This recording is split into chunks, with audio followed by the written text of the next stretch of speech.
Boa tarde a todos. Hi, everybody. Good afternoon. We start this discussion about host parasite interaction, and we have four speakers. And in the end of the talk of them, we will open to discussion. Okay? So we'd like to invite Dr. Anna Urgel. Please, come on.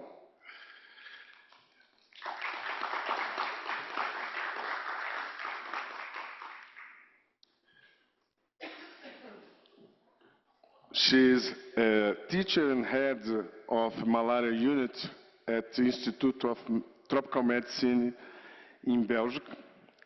She works with genomic and transcriptomic and the correlation with malaria parasites. Okay? Dr. Anna? It's okay?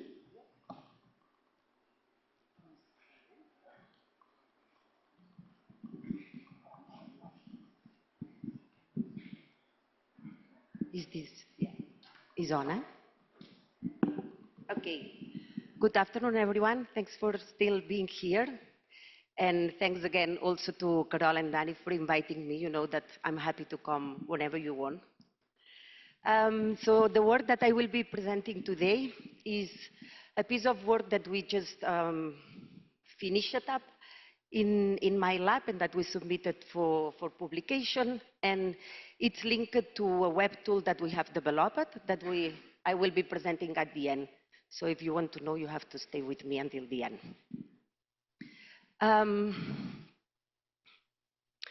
Okay. In my lab, one of the questions that keeps us busy is we want to understand host-parasite interactions that are involved in the process of Plasmodium vivax reticulocyte invasion. And this is because it's still a process that is incompletely understood. And red blood cell invasion happens in the intraerythrocytic developmental cycle when merozoites are released back in the circulation. One merozoite needs to find a red blood cell and then will enter the reticulocyte. So until recently, we thought that the main host-parasite interaction that was mediating this process was the one between the dark receptor in the reticulocytes and the Duffy binding protein. But lately, in recent years, we have understood some more interactions. For example, the one between the RBP2, the reticulocytes binding protein 2B with the transferrin or the CD71 receptor, and the RBP2 and the CD98. In my lab, we have also contributed to understand a bit more this process, and we have done that using ex vivo invasion assays, where we are culturing Plasmodium vivax clinical isolates with reticulocytes, and for example, with the presence of an antibody that will bind to, for example, a candidate receptor of interest, and we expect that will block transmission, and that here we will quantify the percentage of invasion, and we will compare it with the invasion of the same Plasmodium vivax isolate and reticulocytes, but this time without the presence of the antibody. And using this process, we described the involvement of the basicin receptor in invasion, and also CR1 as a receptor. And a couple of years ago, the group of Louis Miller described the BP-EBP as the ligand. The more recent work was the one from Kathleen, where we performed paired assays where we were combining transcriptomic analysis with ex vivo invasion assays in the same isolates. And using this method, we also described BAN3 as a receptor in invasion, and the PBTRAX members as potential ligands to this receptor. All this work was done, all these ex vivo invasion assays were done mainly in Peru, in Iquitos, in collaboration with the group of Dionisia Gamboa.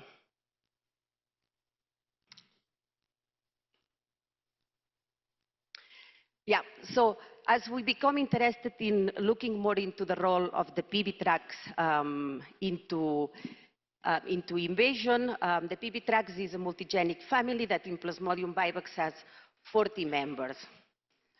Doing this using ex vivo invasion assays is quite challenging because those kind of assays are already challenging because we can only use some Plasmodium vivax isolates, and usually we need them to have a relative high parasite density and also high proportion of ring stages.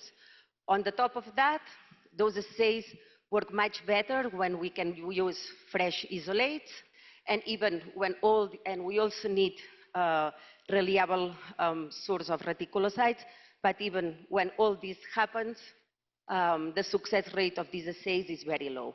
So of course, if we wanted to study the role of the PB tracks that it's 40 members, we started to think that we needed an alternative that we could use as a first screening step. And this is how we started to think about use of Pinot-Lesai as a model. And yesterday we already had a very good introduction from Richard on the Pinot-Lesai, so I'm just only going to remember a bit what he said. Pinot-Lesai is infecting long and pig-tailed macaques in the Southeast Asia. Is also zoonotic in humans, and the main hotspots are in Malaysia, but also Borneo. This means that Plasmodium knowlesi can invade and replicate in human and in macaque erythrocytes, and can also infect normocytes and reticulocytes. The nice thing on the top of that is that Plasmodium knowlesi is closely phylogenetic related with Plasmodium vivax, or at least more than Plasmodium falciparum. There was a Plasmodium knowlesi line that was adapted to grow in culture, first in macaque blood, but then some years ago was also adapted to grow in human red blood cells in vitro by the group of Rob Moon. And then also recently the group from Elignufer developed all the CRISPR-Cas9 approaches, so this means that we can genetically engineer the parasite and, for example, do knockouts to study function. So with all this, we were already quite convinced that Plasmodium knowlesi could be a very good model for us to start investigating the role of the PB tracks in invasion. But of course, what we also needed to know is our genes of interest, like the PB tracks, can be found as orthologs in the Plasmodium knowlesi genome. This we know that, yes, Plasmodium knowlesi has PB tracks, in this case 29 members, a lot of them orthologs with Plasmodium vivax. But we also needed to know whether those PB tracks had a similar expression and time of expression. That was the important thing. If the time of expression is similar, this is an indication that the function can be conserved. At the moment that we started to do, and I think still now the only time course transcriptome that we have in Plasmodium knowlesi is one that was done with the clone PK1A+, that is grows in macaque red blood cells. This means that for us was not an ideal model because we are interested in invasion and we want to use it as a model to study vivax, so our interest was that could invade human reticulocytes. So because of that, we decided to do a transcriptome data set of this Plasmodium knowlesi strain across the different intraerythrocytic developmental cycle. And this is a work that was done, or has been done by Kathleen and Dalia. Kathleen is a postdoc in my lab, and Dalia is a PhD. So how is the experimental setup that we did? We tightly synchronized the Plasmodium A1H1 strain in culture to get the parasites. So we got the parasites synchronized at 1 hour window. We recovered rings and uninfected red blood cells, and we put them back in culture for then harvesting the parasites at 5 hours post-invasion. So here you see the rings. At 40 hours post-invasion, more trophos, And then since we wanted to focus mainly on ligands for invasion, so we had a bit more resolution in the late stages at 20 hours, 24 hours, and 27 hours. So those parasites were harvested in preservation buffer, and then we did mRNA-seq for all these different time points, and the alignment was to the PKA strain H. What is the first thing that we did? So we look at gene expression through the different time points, and what we are seeing here is that that gene peaks by order of expression through the different cycles. So in the heat map, what we are seeing is that every row is a different gene, and the columns are the different time points that we harvested the parasites. What we see is that we have a peak, we have a group of genes that they are peaking at 5 hours, another one at 14, 20, 24, 27. So what we are seeing is like a just-in-time expression, and this periodicity pattern is very characteristic of the highly regulated Plasmodium intraerythrocytic development cycle that I will be saying IDC. The next thing that we did was to do a gene ontology analysis to try to, well, to identify biological functions and processes that are overrepresented at each one of these time points. And as expected, what we found is that the enrichment is stage-specific by function, so we have that at the 5 hours time point, and 14 genes are enriched in the Go terms related to transcription and translation. Then we have that at 20 hours is more related to DNA replication, and then 24 and 27 in invasion. And I have to remember you maybe that Plasmodium noblezai have an intraerythrocytic development cycle of 27 hours. I didn't say it. But okay, a bit it's like how we can use this data set. One of the things that, for example, we can do is to extract genes that are constitutively expressed across the different time points. So here, what we did is to select genes with a stable expression along the different time points, and that they also have a higher expression. So the majority of these genes that codify for proteins with general cellular functions, so mainly housekeeping genes, and then we could use these genes, for example, for normalization in quantitative PCRs or to drive in gene expression in transgenics. Another use case that we can give to this data set is that we can extract stage-specific biomarkers using differential expression. So what we are seeing here in the heat map now is that we selected the 20 genes with the highest expression at each time point compared to all the other time points. So all the genes that are expressed here are at least threefold, they have at least an expression that is threefold higher than all the other points. Why this can be useful is because, for example, we can use these extracted biomarkers to annotate, to do life stage annotation in single-cell transcriptomes of the Plasmodium knowlesi. And this is a single-cell transcriptome data set that we published 2 years ago, same Plasmodium knowlesi A1H1. So what you are seeing here is the UMAP of this Plasmodium knowlesi, where the cells with similar expression profiles are close to each other in the UMAP. And then this cyclic organization reflects the progression of the cells through the IDC cycle. So what we did is here, even when we have these UMAPs, we still need to understand which cells belong to each cycle. So we need to annotate life stage for each one of the cells in the UMAP. And what we did here then is we did average gene expression of the 20 markers at each time point, and we mapped them into the UMAP. So what we can see here is like those genes are mapped here, and we identify this region. At 14 hours, we identify the next one, 20, another region, 24, another region. So this kind of one following to the other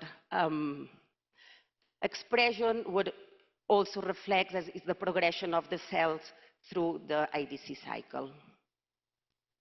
So that we can also use these markers, for example, for better annotation. Other things that we can do is to look at the expression of multigenic families. In our case, for example, that we are interested in the PB track, so we could see that there is a big group or a big proportion of the tracks have expression in the Schison stage, which would mean that for these genes, the functioning invasion is maybe conserved, and we could also see which genes had a higher expression, which will indicate, okay, probably if we knock out these genes in the knowledge eye, we will see an effect on the phenotype. Other things that we can look, and in this case is the Sycamore gen family, which is the largest family of, the largest multigenic family in Plasmodium knowlesi. These Sycamore genes are expressed at the surface of the infected red blood cells, and they have 233 members. So, and what we see is that the majority of the members, they have very low expression in vitro. And this is kind of expected because the Sycamore, they have functions in situ adherence, in virulence, and immune escape, which clearly are not needed in vitro. So the majority of the genes are under the first quartile of the genome-wide distribution of expression, so very, very low expression. But then we have 9 genes that are found between the second quartile and the third quartile of higher expression. And what was interesting is that the highest expressed genes here is at least 7 times fall with high expression than the second one. So this is an indication also of clonally varied expression where we have large multigenic families. We have a majority of the members of this family which are transcriptionally repressed, and then we have a few genes that are expressed. Okay, but for us what was more important is we really wanted to compare the temporal expression patterns between Plasmodium vivax and Plasmodium knowlesi ortholex across the IDC. And mainly we are interested in invasion genes. So the first step that we needed to do is we need to identify ortholex pairs. And for this, we set up the identity, so more than 45% identity and a 50% protein query alignment. With this, we identified more than 3,800 orthologs. And then, and I have to say, so for Plasmodium vivax, we compare the only RNA-seq time course that is available, that is the zoo, that it was published in 2016. Normally, it's 2 Plasmodium vivax clinical isolates, but we only used one that was the more synchronic. The second thing that we do is that, okay, we want to know from these ortholex pairs which ones they have a similar expression pattern or which ones do have a dissimilar one. So to do that, what we did first is we needed to normalize the intra-erythrocytic cycle, because for knowlesi is 27, for vivax is 48, so we normalize it in a scale of 1, 2. Then we had to also interpolate expression levels through the different time points. Like this, we could compare the whole range of time. And then we used 2 different parameters to decide whether they were similar or dissimilar. The dynamic time warping, that it's an algorithm that compares the curves of expression and then gives a score of similarity. And we compare these scores of similarity to a baseline score that it will mean kind of what will be the random similarity in all the genome. The other parameter that we use is the time shift peak expression. And this means that if here we have the curve of expression for a gene between the relative time point of 0 and 1, we allow it for a maximum 0.2 relative time units to call it similar. So doing this, we classify it 75% of the ortholex pairs are similar and 25% are dissimilar. So then when we look at the expression patterns of invasion-associated genes, for example, so here what we did is we selected all the genes that we know that, all the orthodox genes that we know that are associated with invasion. And then here we have the ones in green that were classified as similar, and the yellow, the ones that were classified as dissimilar. And then we did a cluster analysis to see, okay, what are the differences between them? So here, for example, what we see is in the line plot, this is the mean of the PK and PB expression patterns of all the genes in each one of the clusters. And what we can see is first that we have very few dissimilar genes or ortholog pairs. There are some that the peak expression is at the ring stage, so those are probably not involved in invasion. And then the majority of them are quite conserved, which would mean probably the function is also conserved. But we still see some small difference. Here, for example, in this cluster, Plasmodium vivax is expressed a bit earlier in young schizons, while here what we have is that Plasmodium knowlesi also have some expression in genes at the ring stage, which could mean that maybe they do an additional function. Yes. So maybe to finish, so for everyone to be able to visualize these expression curves, both in falciparum and in vivax, we developed this air-shiny interactive web tool that if you can go online, pode ir al website. Okay. So now it's launching.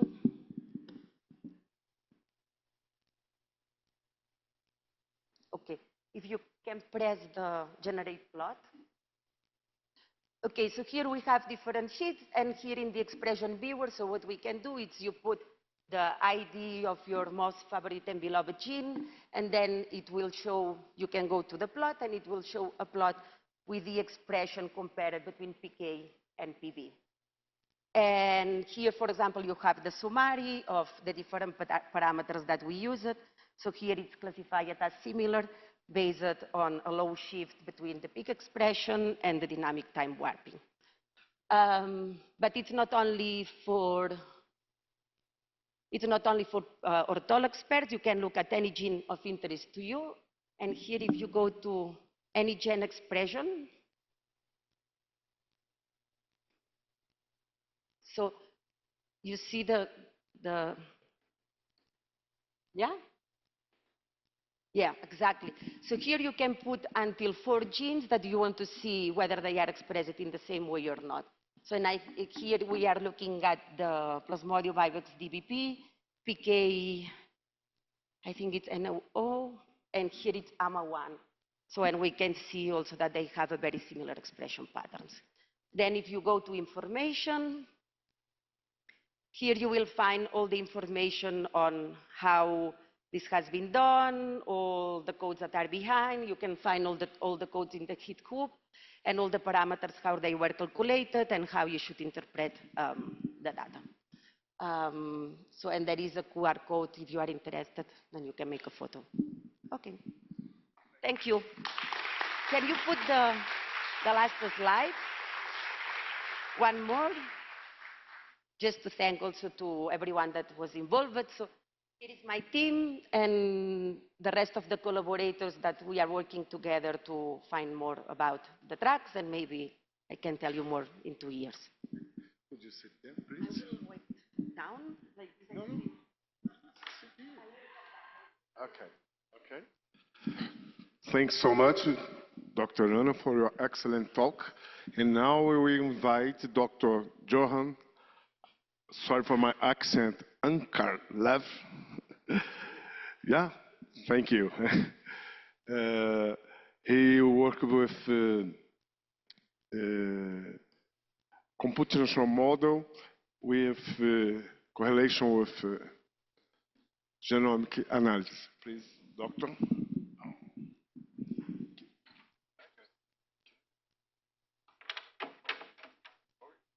No problem. Yeah?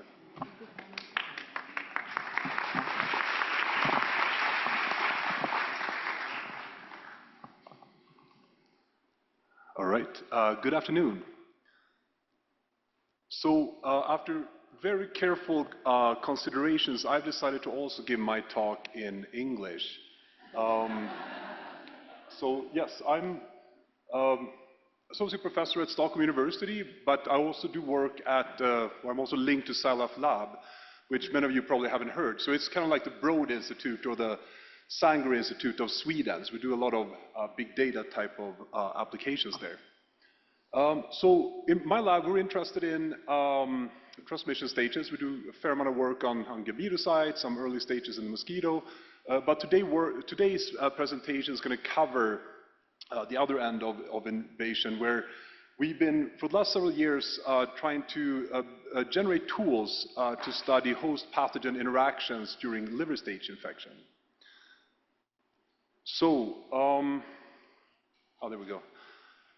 Right, so one of these key tools is spatial transcriptomics that you guys heard from Joao earlier today. The version we use is the sort of original version that was developed in Stockholm, Sweden, and that over time turned into Visium once 10x bought that patent. So the way this technology works, for those of you who aren't aware, you take your... Oh, so okay, I was supposed to point over there.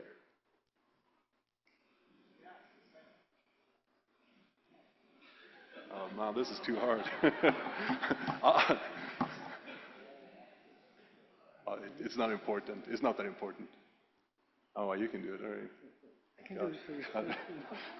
I'll try again. It's still pretty hard. I'll just try without it. So you take your favorite tissue, in our case the liver, you snap freeze it. We use fresh frozen tissue, embed it, section it, and put it within one of multiple frames on top of a glass slide array.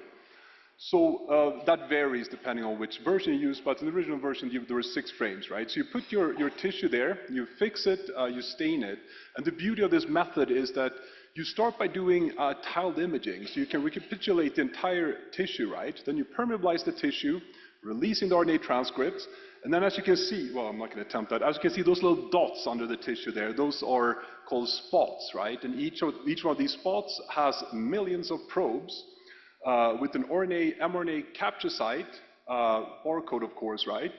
And PCR handle, et cetera, right? So you perform your cDNA synthesis effectively on this slide. You remove it, the probes through enzymatic cleaving, put it in a tube, and then you pool it, perform your cDNA amplification, library prep, and sequence it, right? The beauty of it is that you can then take the barcode and link the expression back to tiny regions, down to cellular level across the entire tissue. So, several years ago now, as a proof of concept, we started this out just on non-infected tissues, right? And what we quickly saw in our data is that we could quite easily define genes linked to metabolic somnation in the liver. So we could define genes that were either at the pericentral or the periportal region within these sort of repetitive structures that occur across this complex tissue. So since this is quite an important research topic for the liver community as a whole, we thought it would be interesting to try and generate some cool tools that we can then use on top of the liver tissue for any type of liver studies, right? So what we did is that we generated an algorithm for expression by distance measurements. So we took a panel, an array of genes that we knew were expressed at either the periportal or the pericentral end, and then we can follow the expression at or near a certain structure, and then the expression away from that structure. So to put that to the test then, we had colleagues, expert histologists over at the Karolinska Institute in Stockholm, manually annotate our tissues that we had used for our spatial transcriptomics analysis. And what you see here in blue and red are the portal central veins that they had annotated, and all the green sites that you see across the tissue are ambiguous structures. So using our method then, we could then predict these ambiguous structures to be either portal or central veins with the statistical significance scores of each one of these predicted structures. And the reason why I bring this up is because this algorithm, using expression by distance, is something that we then carry over into our next studies, right?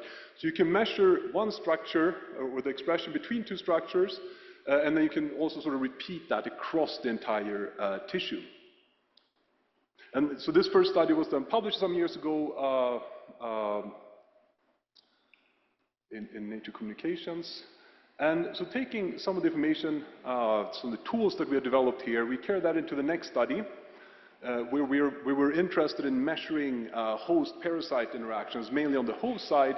And for this, you know, the sort of main topics that we wanted to look into were parasite factors involved in immune evasion, spatiotemporal dynamics of host response, and host mechanisms underlying immunity in the liver. So, since we do some culture, we do a bunch of genomics, but since we didn't have the murine infection model set up in my lab, we teamed up with the one and only Joel Vega Rodriguez, sitting in the audience here, and performed infections with P. Bergia. This is a little bit misleading because it wasn't actually with mosquitoes. We used a crap ton of sporozooids. We used about 400,000 sporozooids, and then we performed tail vein injections. And then we collected liver tissues at multiple time points through infection. And for analysis, we performed a combination of spatial transcriptomics on these tissues, as well as a single nuclei sequencing from the same infected tissues. So at the very early stage, we thought it would be a really good idea to also, beyond the H&E staining, especially for the very early stage of infection, to perform or to optimize method to perform antibody staining of the parasite, as you can see here. And so using this expression by distance measurement, what we're looking at here is expression at the parasite neighborhood and then away from it, right? So we can define parasites, as you can see here in blue and green, at the mid or later stages of infection, but it's quite a bit harder, and we get way fewer transcripts at the early stage of infection. So the combination of the antibody staining using conjugated antibodies as a sort of cross-validation for parasite location turned out to be quite important. And yeah, so again, we were interested in what happened on the host side of things, right? So what we're looking at here on the left-hand panel, there we go, is expression, host cell expression at parasite neighborhoods. And then on the right-hand side, we're looking at host cell expression away from parasite neighborhoods. So to just highlight a few of our, what I believe to be our key discoveries is that at parasite locations during the early time points of infections, we saw expression programs that indicated immune cell recruitment to these locations, right? But then at the later time points of liver stage infection, we saw a significant decrease in expression of immune cell recruitment, and instead we could define deregulation of genes involved in fatty acid and lipid metabolisms at the parasite sites, which makes sense if you consider the parasite's massive replication at the very end of the liver stage development. What we also noticed in our tissues when we first started looking at the H&E stained tissues were these immune cell aggregates only in our infected tissues, right? And you know, so we started thinking that could actually be something. So since we could locate this on the ST slide then and actually get the transcription from it, we could quite easily define that these were clusters of cells that expressed immune genes, right? And then we went ahead and validated this at the protein level, and we then went on to term these, or to coin them inflammatory hotspots. And at this point in time, we didn't really know what to make out of this, right? We didn't find much in the literature. We first thought that potentially these could be aggregates to form around parasite trails. It could be some type of artifact due to the high infection load. We were chasing the sort of coexistence of these aggregates and parasites, or at least parasite components, for a good year or so. I'm going to get back to this in a little bit in the second part of this presentation. So we recently published this study. It was a super exciting team with Emma Anderson at Karolinska Institute, Charlotte Scott in Belgium, Joel that I mentioned previously, and then Joachim Lundeberg, the founder of this method.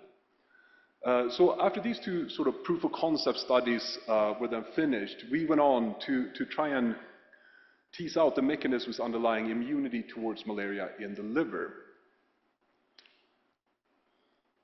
And for this, we're using a murine vaccine model, this together with Kai Matuszewski in Berlin, where we perform infection with a live infection with approximately 10,000 sporozoites under azithromycin cover. So this then allows the parasite to invade, develop until the end of the liver stage, right? And the experimental setup that we're using, at the top here you can see naive mice, but then we use partially immunized mice. So one-time immunized mice, and then fully immunized mice. So after 3 rounds of immunization using this particular methodology, you receive sterile immunity, or you achieve sterile immunity.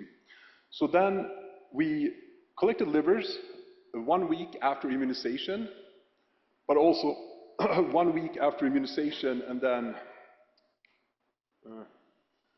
post-infection at the same time points as in the previous study. And we use the same parasite load as well. So from all these conditions, we have now performed spatial transcriptomics and single-cell sequencing, but I thought it'd be interesting to dive in a little bit more to a more novel approach, in our hands at least, which is spatial proteomics. So going back to these inflammatory hotspots or immune cell aggregates, we have also performed that. It's still a little bit preliminary, but we performed that in all these different conditions that I just showed. So what we see then is that in our naive non-immunized, obviously we don't see any of these structures, but then in the one-time immunized mice, we see these structures at a reasonably high abundance 1 week after infection, and then we see them at an even higher abundance in our fully immunized samples. And what I also find a little bit interesting here is that in our naive mice, followed by infection at these different time points, still considering the high parasite load, but we see an increase of these structures that then appear to sort of diminish over time. In our one-time immunized mice, the structures exist, and then they appear to increase in abundance after infection, looking at these different time points. But then in the 3 times immunized mice, they do exist in reasonably high abundance, and then they remain at more or less steady even after live infection. So looking into this in a little bit more detail, using our spatial proteomics, multiplexed antibody assays, we can see, and keep in mind that these are immunized and then they've been infected. So this is 24 hours after infection. So what we see then is we have our antigen-presenting cells within these structures, and we also have our T cells within these structures. But then after infection, the T cells appear to sort of go back into the tissue, right, leaving these structures, which we found quite interesting. And we then started, we want to generate some statistics on this, of course, as well, right? So what we're looking at here then is, so these are 1 times and 3 times immunized mice, and these are these inflammatory, what we call inflammatory hotspots or immune cell aggregates in green here, the surrounding tissue in blue, and this is looking at MHC class 2, right? So you see here that you have these in the control immunized samples, and these cells then remain within these structures at all these different time points after infection. But then looking at our T cell populations within these structures, they appear to be quite abundant in the controls, but then immediately after infection, the T cells sort of leave these structures and go into the tissue. And then to further follow up on this, and a little spoiler alert, I was hoping to present some data, but I got some data from my team on Friday, and I felt that the normalizations were a little bit off, so I chose not to include that here. But anyways, I'm going to go through this. So to follow up on this, we've also been attempting spatial VDJ, which was published a little while ago by our collaborators, Camilla Engblom and Joachim Lundeberg at SciLife Lab. This was looking at human tissue sample spleen. So we're working on optimizing this for our murine liver tissues with the rationale that we want to perform spatial analysis of T-cell clonality to link specific antigen receptors to the regulatory niche or antigen. And the way that this works is that for anyone who knows their smart C chemistry, you generate your cDNA, right? So that will be transcript wide. And then prior to tagmentation for your library prep, etc., you take an aliquot, you add targeted primers, and then you perform long-read sequencing. So this will then give you these different modalities where you have your H&E stained tissue, like your imaging component, your differential expression component, and then also integrated spatial analysis of B and T cell receptors. And the idea here is to be able to trace clonal T cell, or B cell for that matter, expansion across these tissues, right? So I'm hoping to get back to you all on that in a little bit here. Right, and okay, so I have a little bit more time left. So the last couple of slides, I just want to also show some of the sort of capabilities that we've been trying to generate linked to this project. So we do all the single cell and spatial transcriptome analysis in my lab using the sort of standard pipelines. We do use some in-house pipelines as well. But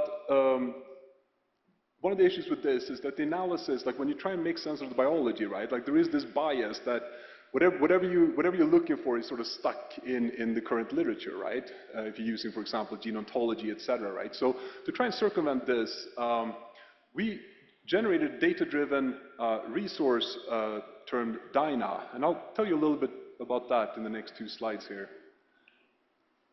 So DINA, or Deep Integrated Network Analysis, is a new data-driven functional resource which avoids bias and limitation in knowledge-based resources such as Go and KEGG. It utilizes transcriptome data sets from the public domain, and the ambition is to be able to perform unsupervised discovery of new genes or pathways, right, that otherwise you might just discard from your data sets. So the way it works is that you manually select data sets of interest, right? So in our case, the liver. You then extract the RNA-seq microarray, like the transcriptome data from the GEO. And after that, shortly, like what we do is that we calculated the degree of correlation of expression between each gene in every one of these data sets. And then we combine these into a weighted matrix of statistically significant interactions. And then as a final step, we merge all these into one integrated network, right? And what's quite nice about this is that you can then also, you know, if you sort of discover like a new gene or genetic pathway within this new data set that you're analyzing, you can then also take that information and go back into the original data set where it was first produced.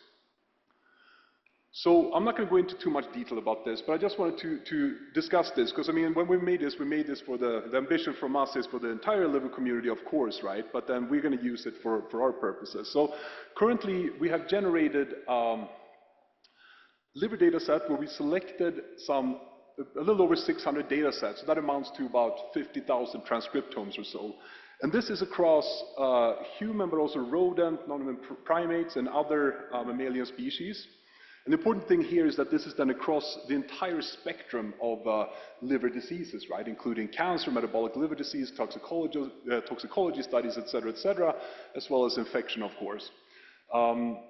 Right, and I realize I'm running out of time here. So we have uploaded the first version of this to bioRxiv. We're working with developers at Salaf Lab to generate an interactive platform for this. And we're hoping to try and publish this within the next half year or so. If anyone's interested, I'd be more than happy to talk about this in the next break. And then one final couple of slides here, right? So we generate a lot of big data. It's quite tricky to functionally validate genes, especially in the liver stage of malaria infection.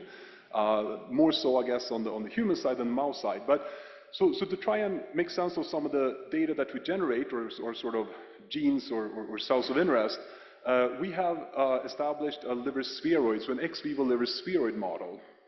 And what this is that you take a mature liver, you dissociate it, you seed 12 to 1600 cells, both parenchymal and non-parenchymal cells, depending on the species. So for mouse, about 1200, human, about 1600 or so cells. So this is either done at the naturally occurring ratio of cells in the liver, or targeted cell type depletion or enrichment, right? So you can play around with this quite a bit. And what we're also attempting right now is to optimize generating these spheroids from a CRISPR knock-in mouse from Jackson Lab, right, to be able to go in and effectively knock out our genes of interest. So what we also want to do then is to be able to evaluate our data from the mouse, but then we have the hope to also sort of translate this to the human. So for this, we teamed up with Professor Volker Lawski at the Karolinska Institute. And from there, we have access both to non-human primate and human liver cells, where they have established a protocol for stable gene knockdowns that last for about 3 or 4 weeks, right? So this is a spheroid from or a human liver spheroid that we cultured in our BSL-3 facility at Stockholm University. And this is the whole pipeline, right, where you can see that it's quite beautiful. We can perform both the perfusion and dissociation within using this Miltenyi instrument. Enrich our cell types, or just seed them in the natural occurring ratio in the liver, culture them for 7 days in ultra-low attachment plates, and then these spheroids are ready for infections. What you see at the bottom, we've tried to evaluate different ways of staining, but this is cell trace yellow labeled P. yoellii sporozoites after 6 and 26 hours of infection using stacked imaging. And that's it. I'd like to take one more second to highlight Miran and Francie from my lab, who did all the spatial transcriptomics works. They're quite fantastic. Friedrich, Catherine for the DINA, Jacqueline for the spheroid model, and then all our fantastic collaborators in Europe and the US. Thank you very much. Do you want me to sit there? Yeah. I'll sit there.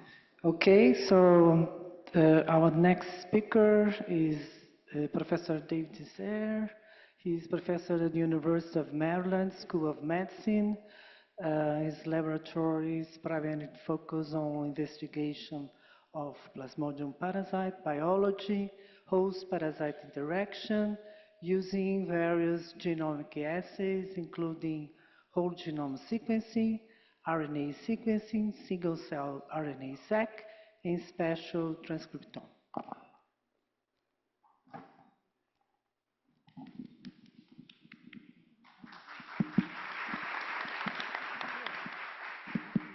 Hey, can you hear me? Perfect.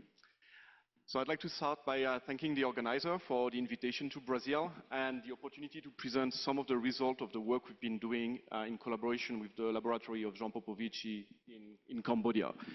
So I have a lot of things to show you in the next 20 minutes, so I might gloss over some of the details, but I'm happy to talk with anyone after and go into more detail. So what I want to talk about is some analysis that we've been doing both on the relapse and reduced drug susceptibility of Plasmodium vivax. So the studies start from a study that we did actually almost 10 years ago in Cambodia with the laboratory of Jean Popovici at the Institut Pasteur in Cambodia, where we recruited some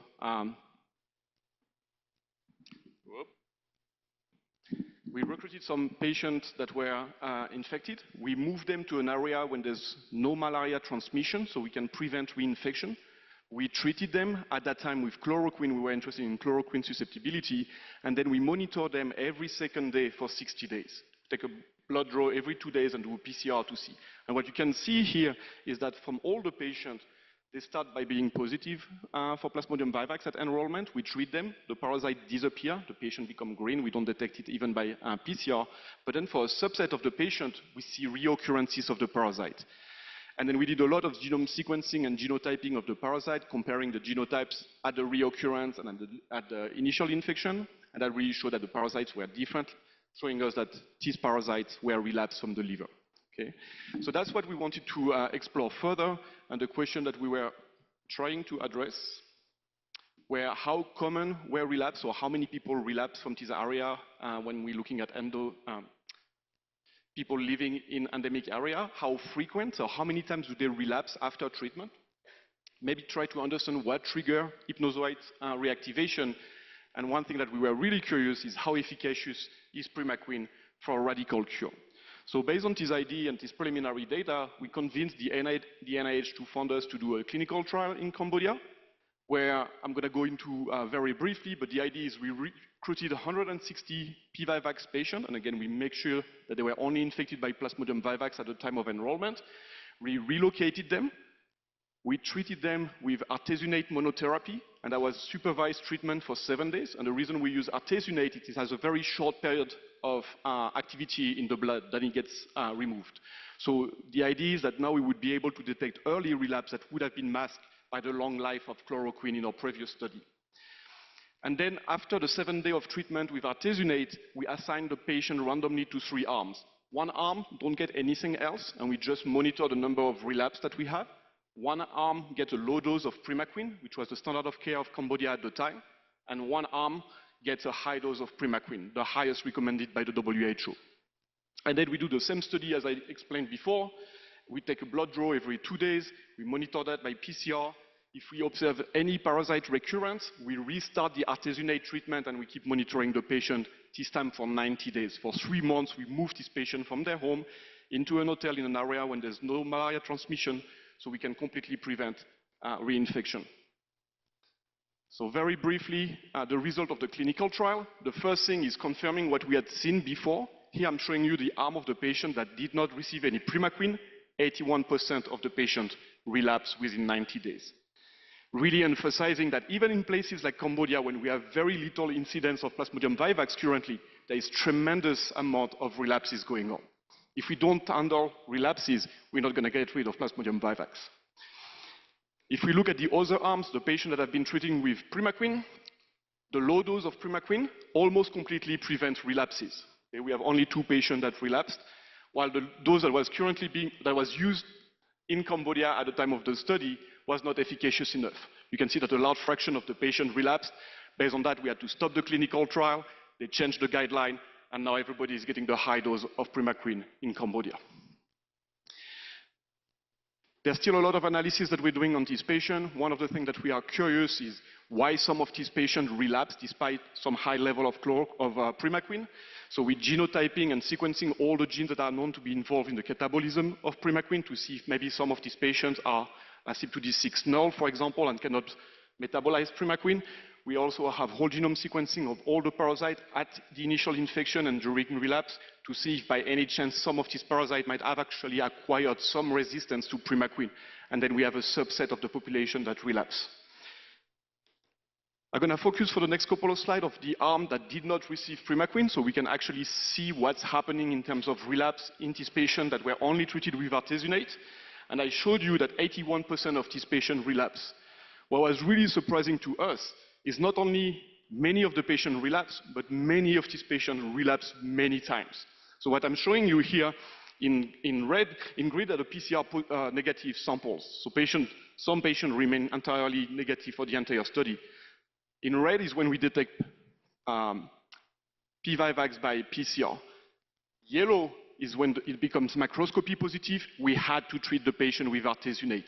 And you can see that after the treatment, we clear the parasite, but then they relapse again. And on average, our patients relapse twice, more than twice, within the 90 days of the surveillance. Again, some of them relapse it 4 times. So pretty much every time there's no artesunate in the blood, they relapse and we have more parasite. Again, emphasizes how much hypnozoite there is in these people living in endemic area. Their liver is probably full of hypnozoite and they relapse constantly, and we really have to have a good tool to monitor that if we want to get rid of Vivax malaria. To make sure that these were relapses, we sequence against all the parasites before and after when they recur. And I'm showing you here only the monoclonal infection to start with. One thing that we were surprised of is for the first time, we actually, so here each branch represents one parasite, and the phylogenetic tree shows their relationship among each other based on whole genome data. And for the first time, we actually see the same parasite genotype in multiple patients. That's something that we never seen before. Every time we sequence a different infection in Cambodia, we always had a different genotype. That's not the case anymore. So it might reflect a lower genetic diversity in Plasmodium vivax. Maybe the effort that have been ongoing in Cambodia to eliminate malaria actually reducing the genetic diversity. And now we have more parasites that have the same genotype in multiple individuals. There's one caveat here, is we have a very strong ascertainment bias in the way we recruit our patients. It's not very easy to convince people to leave their house for 3 months. So very often they call their friends and say, hey, come participate in the study and play soccer with us. So it's possible that we see the same parasite in multiple individuals because they come from the same social circle. They live in the same neighborhood and have been infected at roughly the same time. So that's one caveat of the study. Now, if we look at the relapses, we have some that we think are homologous relapses, where the genotype of the parasite at the initial infection and at the relapse is identical. And we have one case, patient number 6, where we have the same parasite that relapse that we see in 4 successive relapses. So the same parasite is there. And again, we don't think there is recrudescence. We don't think it's like escape of artesunate because we have this tight monitoring in between. We don't detect the parasite. And when we look at the arm of the study, when we treat them with primaquine, we don't have any evidence of treatment failure. Nobody relapsed. So it's not that there's parasites that are resistant to artesunate. We really think these are relapse of homologous parasite. We also have some heterologous relapses when the parasites are completely different and unrelated. And we have full SIBs, where the parasite that we see at the initial infection and the parasite that we see in the relapse share half of their genome and probably derive from the same mosquito bite. And 2 sporozoites were infected that were related. One become an immediate infection, the later one become dormant and cause the relapse infection. One thing that I didn't show you here, because I only look at monoclonal infection, because for the polyclonal infection, it's really difficult to phase the genome and reconstruct the entire genome if there's multiple clones present at the same time. But a lot of these relapses are polyclonal. So that's something that is really crazy if you think about it, because we have this very tight monitoring when we do a PCR every 2 days. And as soon as we see the parasite, we call it a relapse. And then if the parasitemia is high enough to become detectable by microscopy, we have to treat the patient. And even in that very short lapse of time, maybe 2 or 3 days, we have multiple parasites that either relapse or reactivate at the same time, or parasites that relapse shortly after one another. And a lot of these relapses are polyclonal. What was interesting is if the initial infection is polyclonal, the relapse tend to be more polyclonal. Similarly, when the primary infection is polyclonal, the patient relapses more often, has more relapse later. And finally, if the patient that relapses multiple times tend to have polyclonal relapses. So what we think is going on here is that the polyclonality really reflects how much exposure this patient had to Plasmodium vivax before. So what we think is going on is that the patient that come up with a polyclonal infection at enrollment is because they have some of these parasites coming from a relapse already. So that's an indication that they have some hypnozoite in the liver, and then they relapse more often. And really, what the data shows us is that there's a tremendous amount of hypnozoite in the liver of people living in endemic area. Relapses are often studied with travelers that go in an area, get bitten a couple of times, and that's what we study later. But these people don't represent what's happening in endemic area. We have people that relapse many times. The relapses are polyclonal infection. There's many parasites in their liver that we need to take care of. One thing that we could do with the study is leverage the fact that we treated our patient with artesunate monotherapy. So if you think about that, we're going in places in Cambodia where all the emergence of drug resistance happen, and we're asking the government to approve a study when we're treating Plasmodium vivax with monotherapy artesunate. That's like the worst idea you can have.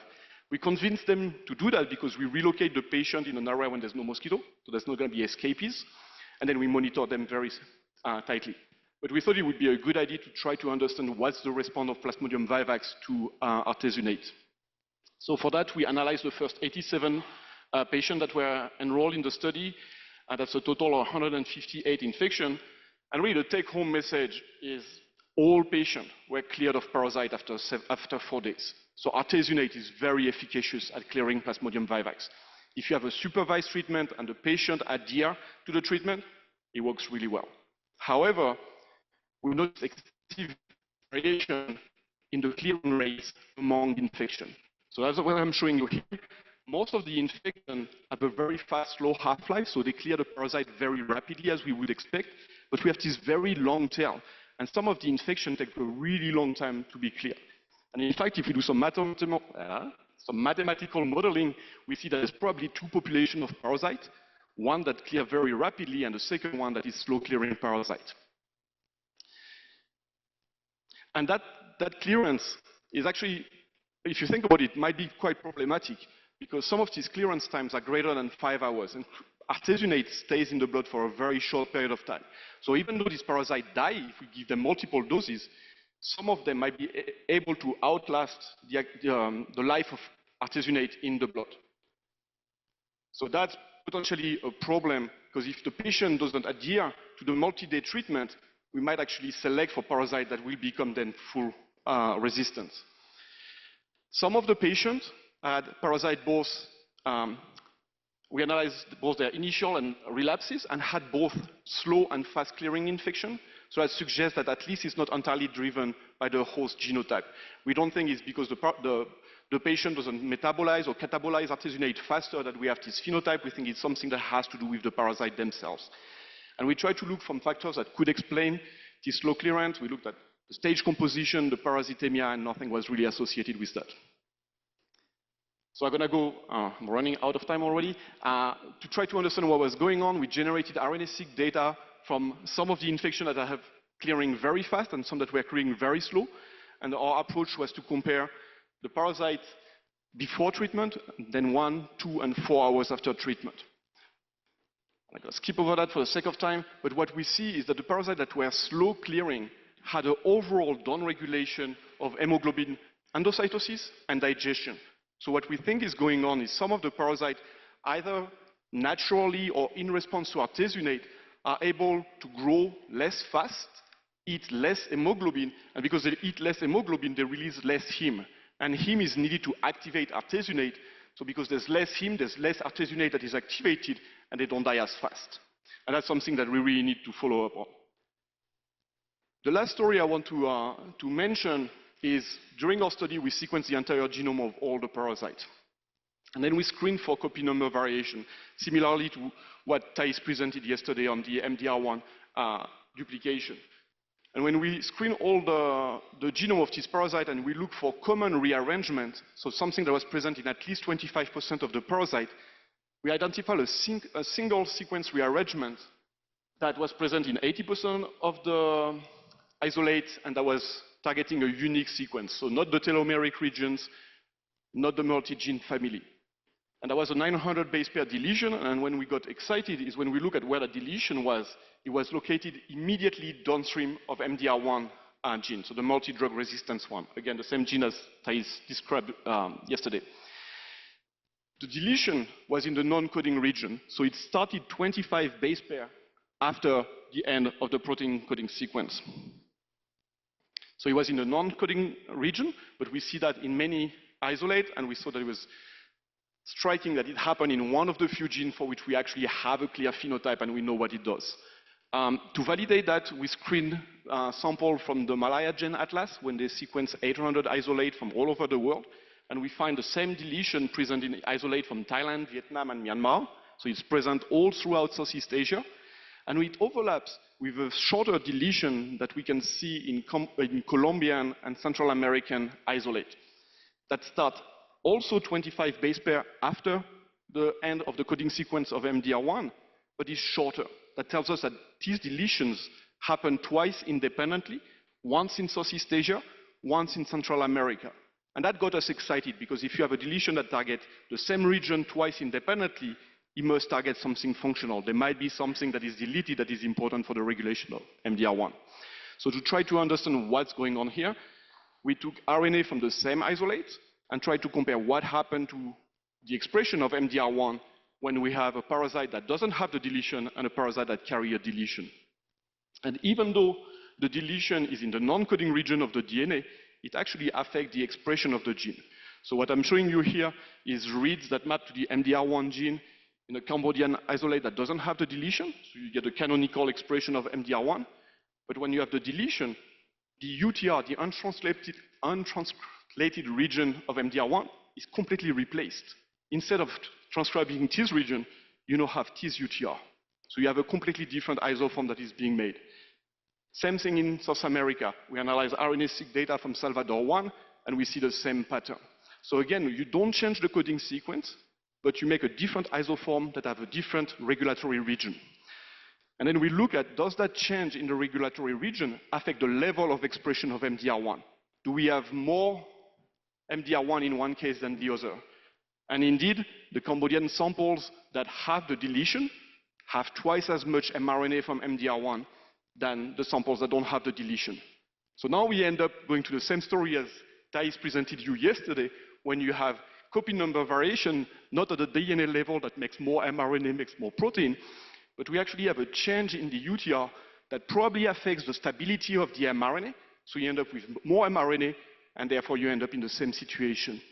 Then we asked Jean in Cambodia to check the isolate that he still had for the deletion, and if that was associated with drug susceptibility. And indeed, again, I'm going to cautious here that it's a very small number of samples, but the samples that have the deletion tend to have a higher IC50 to mefloquine than the samples that don't have the deletion. Okay. So that got us excited both in terms of that might be a mechanism that is actually going on all throughout Southeast Asia, potentially in the Americas as well, but also affecting not the DNA sequence directly by copy number variation, but affecting the stability of the mRNA, and that's something that we really need to understand better. So just to summarize, show you a lot of data. I glossed over a lot of data, so please come talk to me. But the key message is primaquine is highly efficacious. It works really well, but you need a high dose of primaquine to really get rid of all the hypnozoa. And that is problematic, especially in Cambodia when we have a high proportion of people that are G6PD deficient. Relapses are highly common, highly prevalent, very frequent. In endemic area, even if the transmission is quite low, people around probably have a lot of hypnozoites in their liver, and we have to have a good understanding of what's happening there and how to get rid of them. Artesunate works really well, but some parasites might be able to outlast the effect of one drug, so we have to be careful about that. That's exactly what happened for Plasmodium falciparum in Cambodia 10 years ago, so we need to look at that. And it's possibly that mechanism actually is driving what I showed you on MDR1, that because some parasites are able to outlast the effect of artesunate, now they become slightly more resistant to the partner drug that was mefloquine in Cambodia at the time. So I'm going to stop here. A lot of the data that I've shown you today was generated by Kiran Teben and Katie Ko in my laboratory. Jean Popovici did all the field study on all the clinical work. And Dean Angsen did a lot of the analysis in his lab, spent a month in my lab trying to understand how to apply directly RNA sequencing and genome sequencing analysis for this type of analysis. And I'm happy to take any question.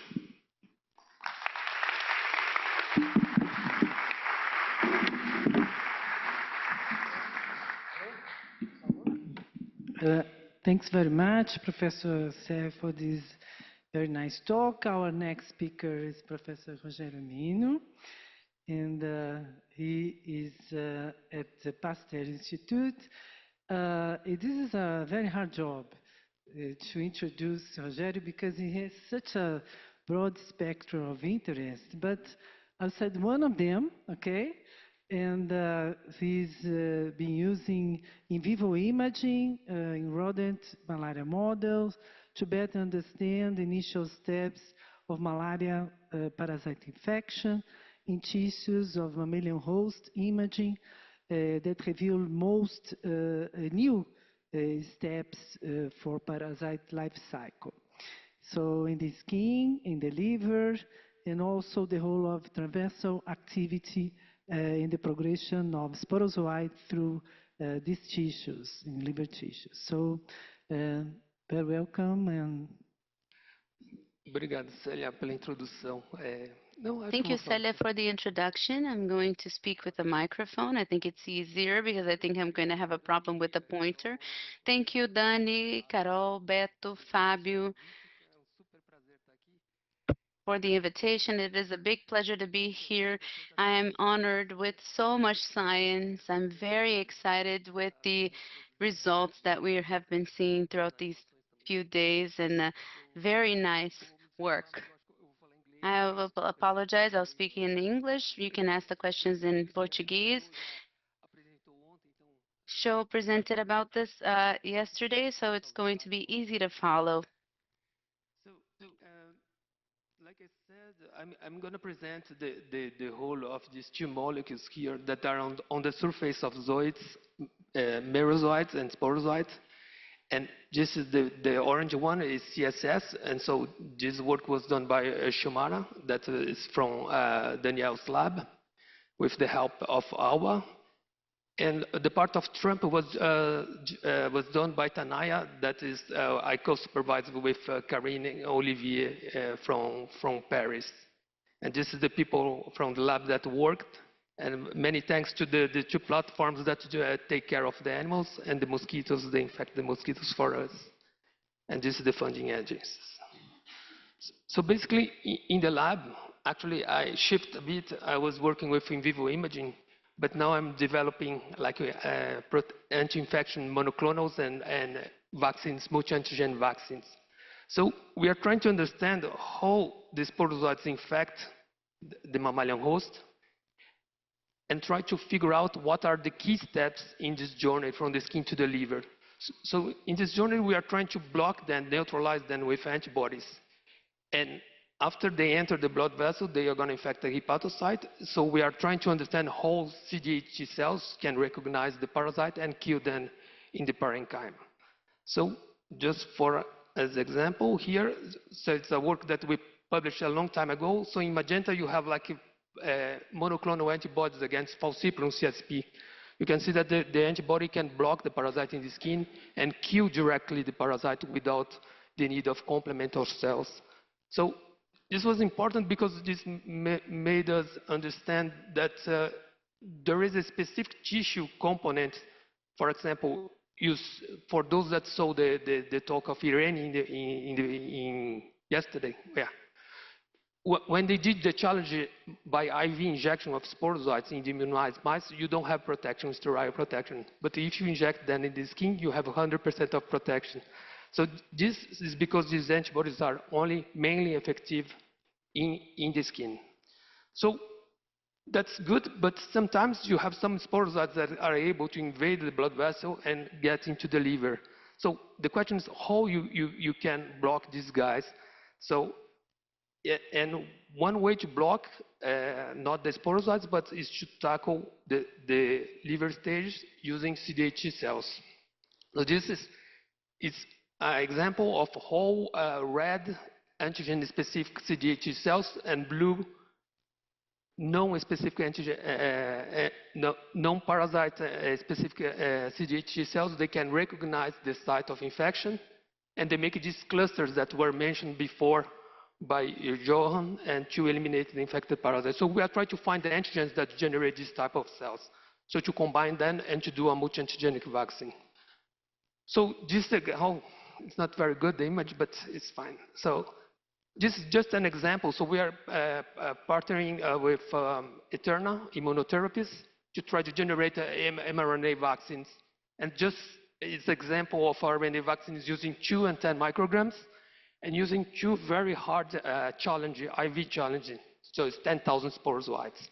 So you can see that when you use antibodies, so CSP protection is mainly mediated by antibodies, you have like half of the animals are still protected, and then if you give a second challenge 3 months later, you have 10% of protection.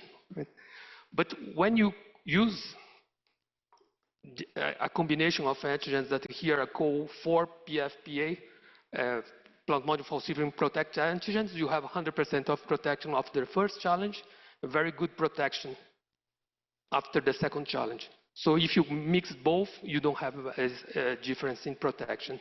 So the question, it's very hard to find the CD8 cell-dependent antigen. So the question that we posed here, if we could block the homing or the arrest of sporozoites in the liver, or the next step, that's the invasion, that could be, theoretically, could be inhibited by antibodies to be added to the CSP.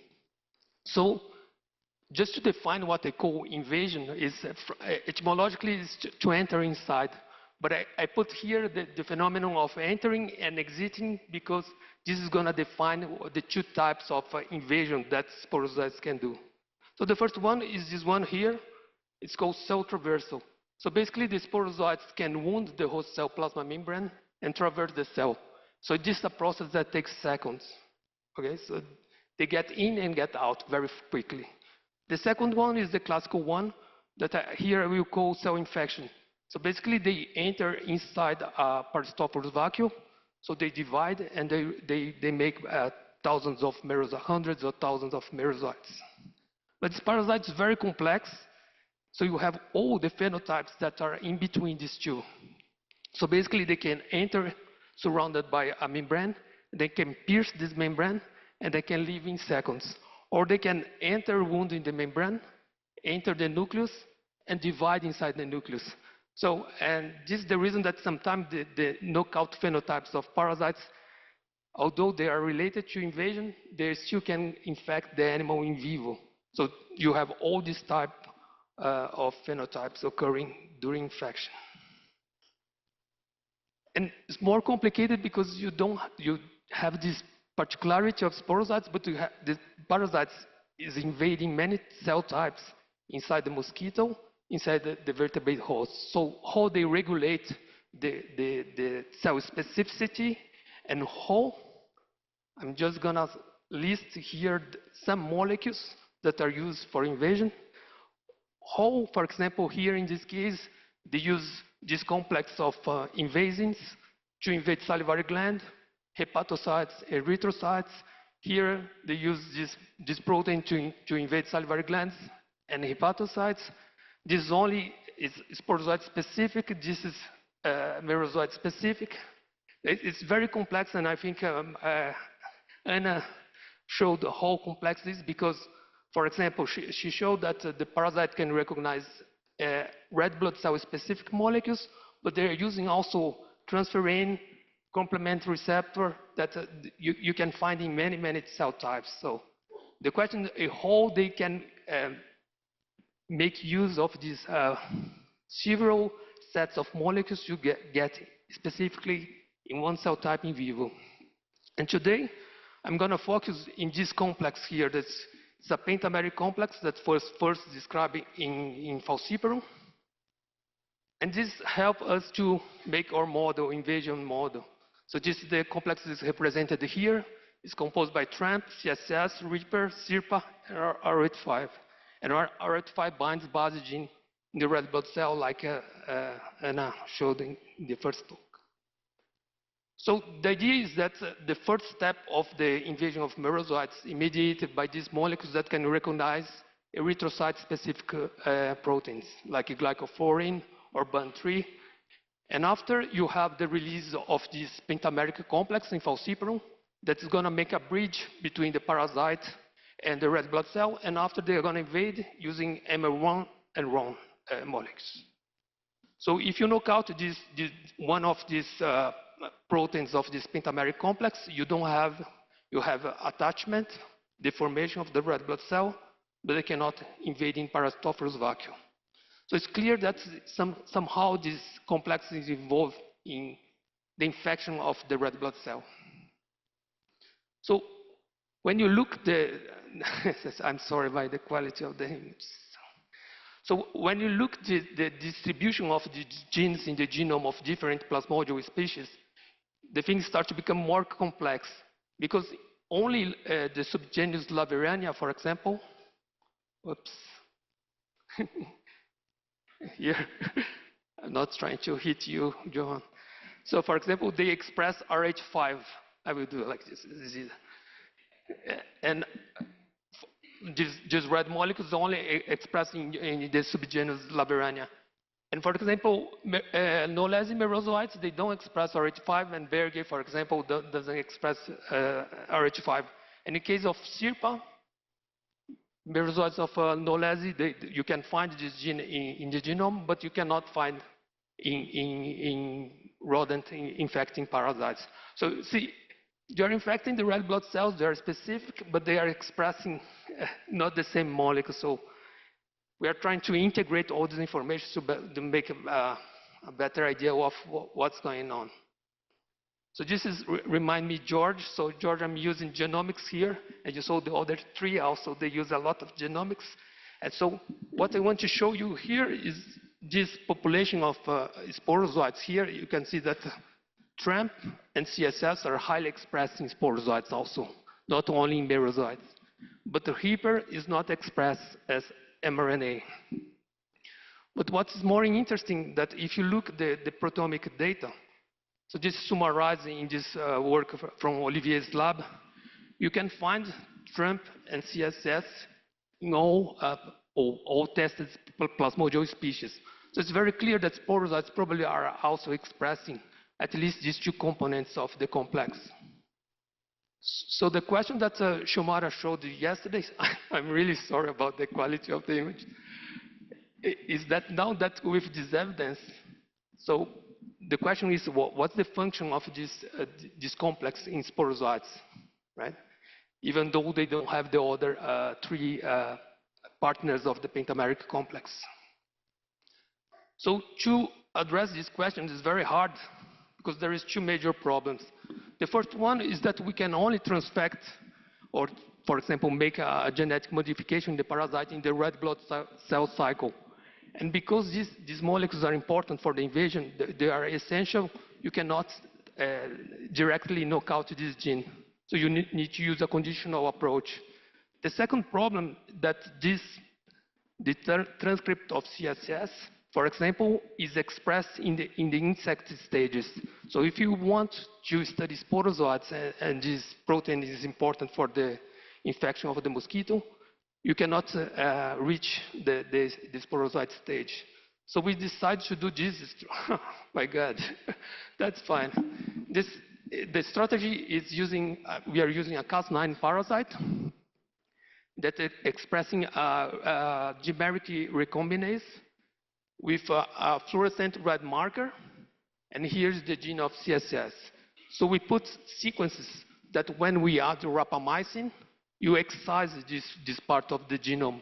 So basically, in this parasite, you are going to create a knockout of CSS, and you will swap the GFP also. So the parasite without rapamycin is red and green, and if you put rapamycin, they become a knockout, and they lose the GFP cassette. So based on this changement in the color, you can verify if your excision is working. And this for control, we just put the sequence that's recombined in the presence of rapamycin surrounding the GFP marker. So basically, you put rapamycin, the parasite that was red and green become only red.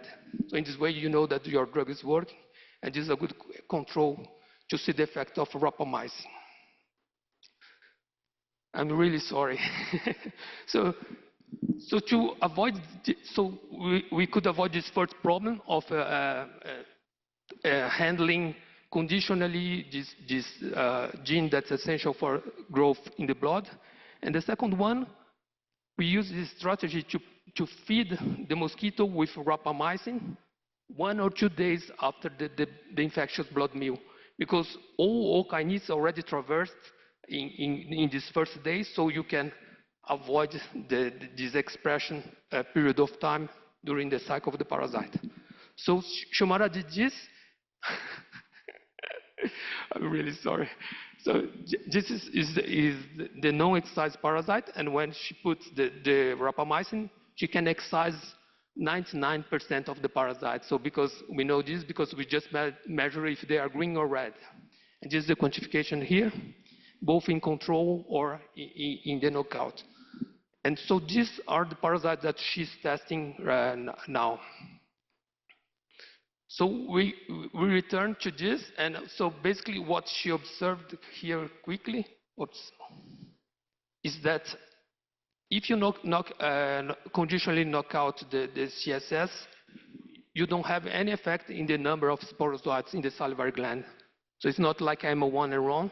So it's exactly the same. And if you measure the cell traversal using as proxy the percentage of wounded cells in vitro, you don't have any effect also.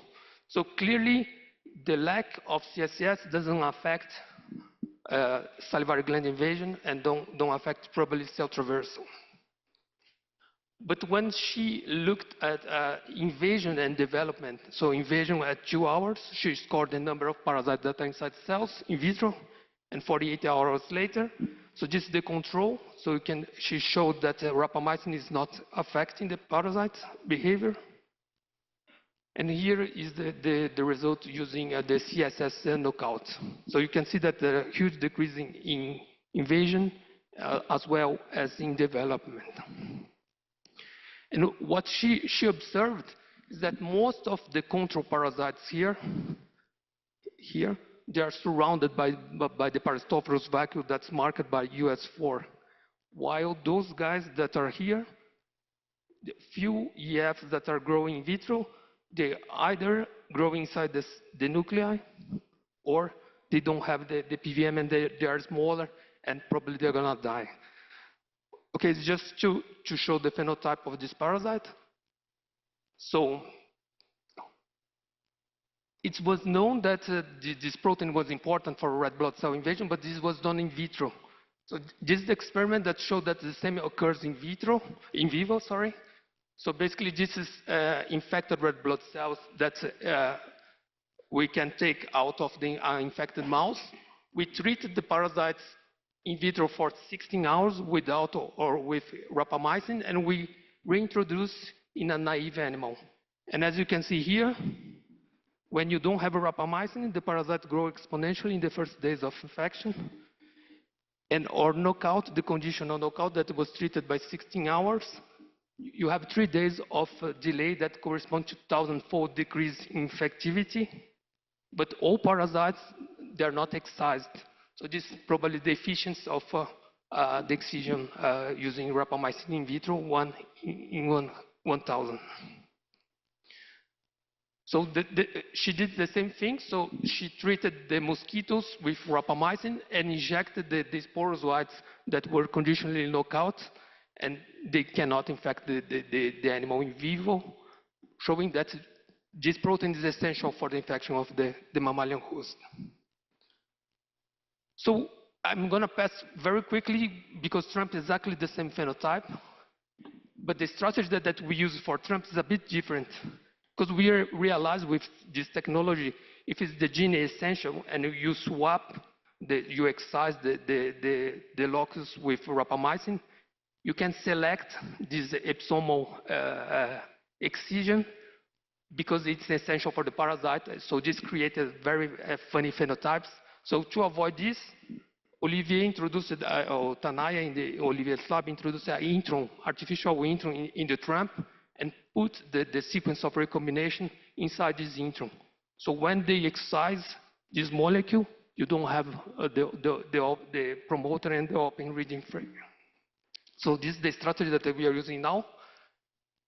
And so to test these parasites now, so you can infect the mouse and make a gavage with rapamycin and check what's happened with the parasites in the blood. So in the control, they are growing exponentially.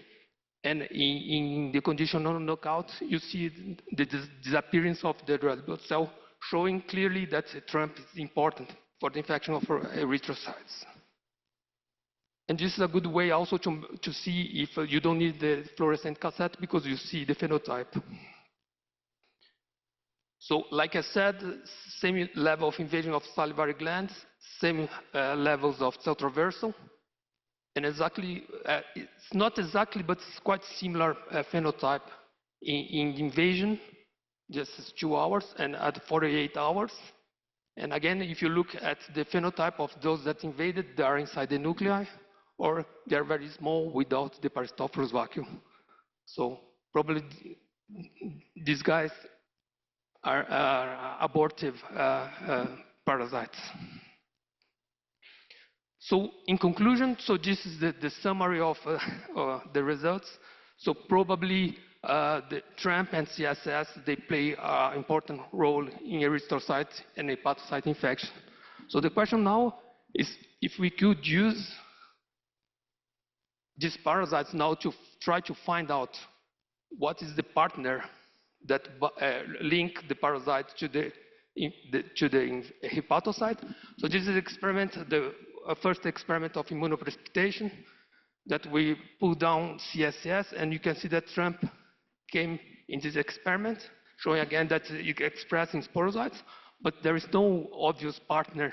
So we are trying to figure out if you changing the conditions of immunoprecipitation to see if we can find something. But this was also happened with Plasmodium knowlesi merozoites. They could not find a partner for this complex. And the second point is to test this as a protective antigen. So this was an experiment we did in collaboration with Pierre Charnot from Pasteur. So basically we immunize the animals with lentivirus expressing the genes, and after 2 immunizations we challenge with parasites in the skin. So you can see there is a bit of protection in the blood, but it's not comparable to CSP. So we are trying to optimize the presentation of these molecules, trying to combine them together and do a monoclonal approach to see if they really can block a sporocyte infection. And you can see that the slope of the curves are the same, so they are not inhibiting merozoite invasion. Okay, so if you can use these antigens, probably you need high titers or very specific antibodies to block the infection. My time is over, so thank you very much for your attention.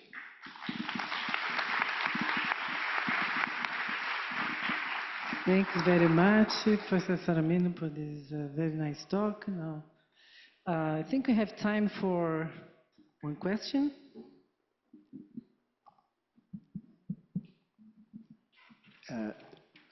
Thanks for all the talks, amazing session.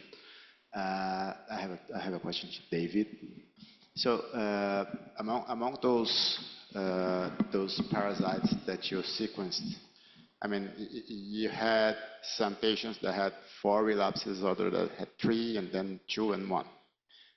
If you group the ones that have 4 and 3 relapses, are the parasites that you sequenced from these patients, are they more related between them than to the other ones that caused less relapses or not? Yeah, it's actually quite hard to do because the patient that relapse more often tend to have more polyclonal infection, and then it's really hard for us to really separate the different genotypes. So we know that there's some parasites that are different, but we don't know if they're more related or not. Okay, I have 3 fast questions. First one is to Anna. Did you compare or align the promoter areas of knowlesi with Vivax to see if there is any kind of, say, evolutionary conserved sequences? So we did for some, but for example, we also were interested in the UTRs, but for knowlesi are not well annotated, so we cannot look at all the regulatory regions. So everything that is annotated in the age, we are looking at that. Okay. In the heat. Okay. Now, Johan, one thing that I saw in the differential expression of the liver cells due to the invasion of the parasite is that some of the genes that were upregulated, there were OATs and OATs, so transporters of drugs.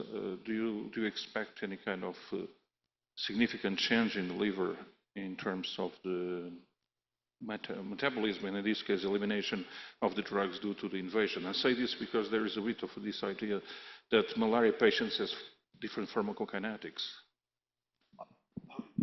I'm sorry, but I have a really hard time hearing up here. Oh my goodness. I'm saying, as you've seen the differential expression in the liver cells due to the invasion of the parasite, I saw that it affected two drug transporters, so at least two classes of drug transporters, OAPs and OATs.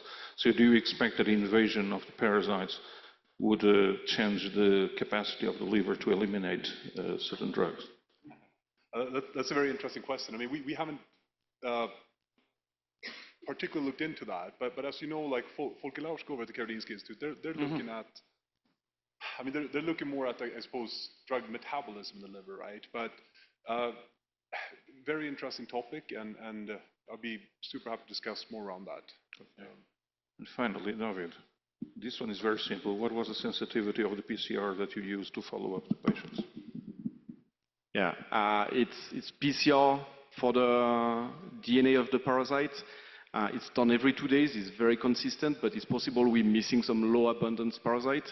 So especially with regard to the artesunate, we're going to redo a similar studies looking for very low abundance parasite, looking for QRT PCR. Okay, you still have the DNA, right? Good. Thanks. Congrats to everyone. It was a beautiful session. David, I just wonder, were there clinical signs on any of those relapses? And did you measure gametocytes throughout? Is it any decrease? Yeah, so Dinang in Jean's lab did a lot of characterization of the relapse themselves, find gametocyte, and she actually did some blood feeding, some membrane feeding on many of the relapses and showed that many of them, even a few days after we detect them by PCR, are able to be transmitted to mosquito. So you should really look at the preprint. There's a lot of data on transmission in that. Great presentation to all of you. Rogerio, I have a curiosity. Working with Sabrina Absalon, we saw that the sporozoite has 4 ruptures. Working with Sabrina, we saw that the sporozoite has 4 ruptures, right? And the trump is in the ruptures. So my question is, have you looked in those transgenic parasites that you have, whether the trump is located in the proximal or the distal ruptures of the hemolymph sporozoite? So actually we are doing this because we are like doing expansion microscopy. We have like now tagged CSS and TRAMP. So yeah, but we don't have still the results. Yeah, I will let you know as soon as possible. Thank you, Joel. It's hard to.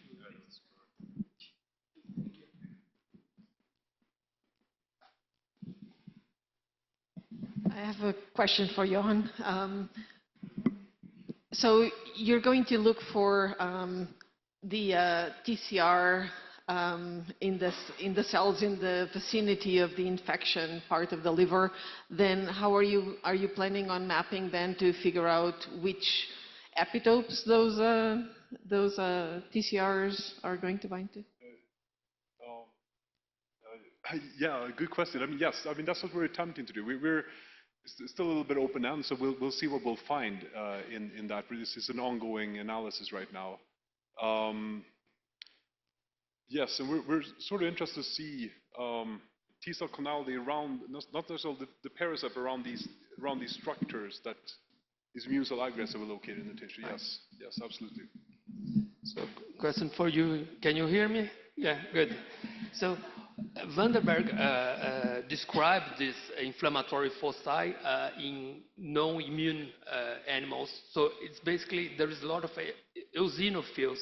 My question is if you look at the cluster when you have non-immune animals or when you immunize with azithromycin, if you change the populations of, for example, eosinophils in non-immune versus CD8 cells in immune.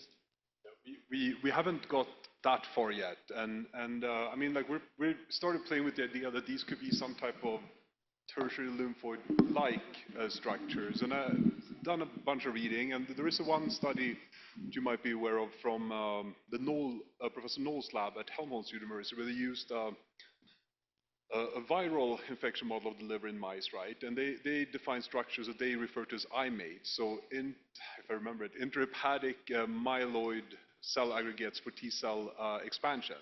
So I think the cell composition, for what we've seen so far, is sort of reminiscent of that, I guess. And what they saw is that in a chronic a viral infection, these structures did not occur, and the infection was not cleared, obviously.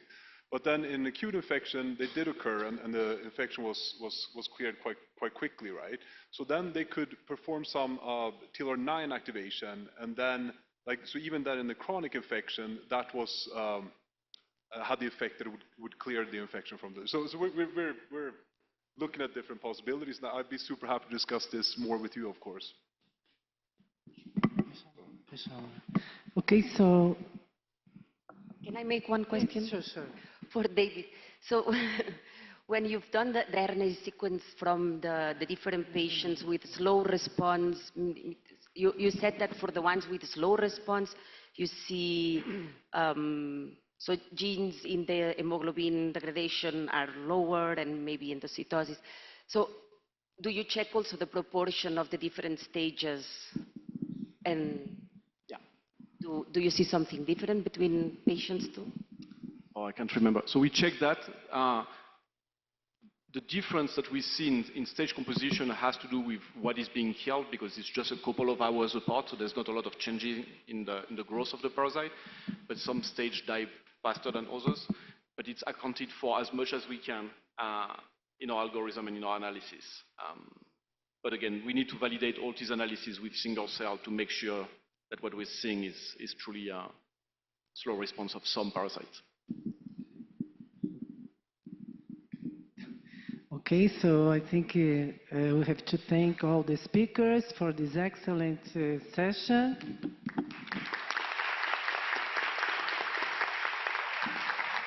And next